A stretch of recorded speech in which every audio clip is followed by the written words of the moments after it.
Hi കൂട്ടുകാരെ, ഇന്നത്തെ കഥ ശ്രദ്ധിച്ചു കേൾക്കണേ. ഒരുമയുടെ വിജയം. ഒരിക്കൽ മനോഹരമായ ഒരു പുഴയുടെ തീരത്ത് നീലു എന്ന ഒരു കുട്ടിപ്പൊന്മാൻ താമസിച്ചിരുന്നു. നീലുവിന് നല്ല തിളക്കമുള്ള നീല നിറത്തിലുള്ള ചിറകുകളും ഓറഞ്ച് നിറത്തിലുള്ള വയറും ഉണ്ടായിരുന്നു. അവന്റെ കണ്ണുകൾ വളരെ വലുതും എപ്പോഴും പുതിയ കാര്യങ്ങൾ തിരയുന്നവയുമായിരുന്നു.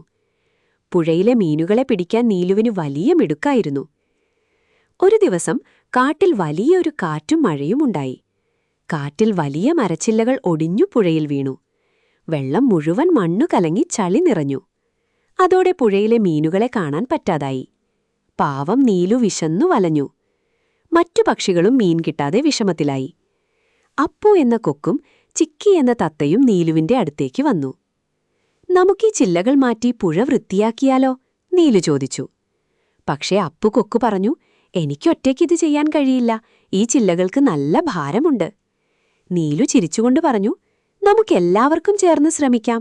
നമ്മൾ ഒന്നിച്ചു നിന്നാൽ എന്തും സാധിക്കും. അങ്ങനെ നീലുവും അപ്പുവും ചിക്കിയും ചേർന്ന് പണി തുടങ്ങി. ചിക്കി തത്ത തന്റെ കൊക്കുകൊണ്ട് ചെറിയ മരക്കഷ്ണങ്ങൾ വലിച്ചു മാറ്റി. അപ്പു കൊക്ക് തന്റെ നീളമുള്ള കഴുത്തുപയോഗിച്ച് വലിയ ചില്ലകൾ തള്ളി നീക്കി. നീലു അവർക്കെവിടെയാണ് തടസ്സമുള്ളതെന്ന് മുകളിൽ പറന്നു ചെന്ന് വഴികാട്ടി. കുറേ നേരത്തെ കഠിനാധ്വാനത്തിന് ശേഷം പുഴയിലെ തടസ്സങ്ങളെല്ലാം മാറി.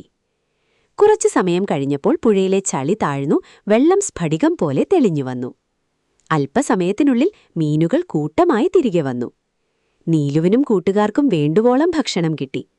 അവർ സന്തോഷത്തോടെ പുഴവക്കിലിരുന്ന് പാട്ടുപാടി. നമ്മുടെ വീട് നമ്മൾ തന്നെ വൃത്തിയായി സൂക്ഷിക്കണം, നീലു തന്റെ കൂട്ടുകാരോട് പറഞ്ഞു.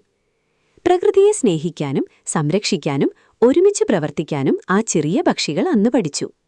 ഗുണപാഠം: ഒരുമയോടെ പ്രവർത്തിച്ചാൽ ഏതു വലിയ പ്രതിസന്ധിയും പരിഹരിക്കാം. പ്രകൃതിയെ സംരക്ഷിക്കേണ്ടത് നമ്മുടെ കടമയാണ്. ഈ മായാജാല കഥ നിങ്ങൾക്കിഷ്ടമായെങ്കിൽ ലൈക്ക് ചെയ്യൂ. കൂടുതൽ കഥകൾക്കായി സബ്സ്ക്രൈബ് ചെയ്യൂ. നിങ്ങളുടെ ഇഷ്ടപ്പെട്ട ഭാഗം കമന്റിൽ പറയൂ. പുതിയ കഥകൾക്കായി ഫോളോ ചെയ്യൂ. വീണ്ടും അടുത്ത മായാലോക കഥയിൽ കാണാം.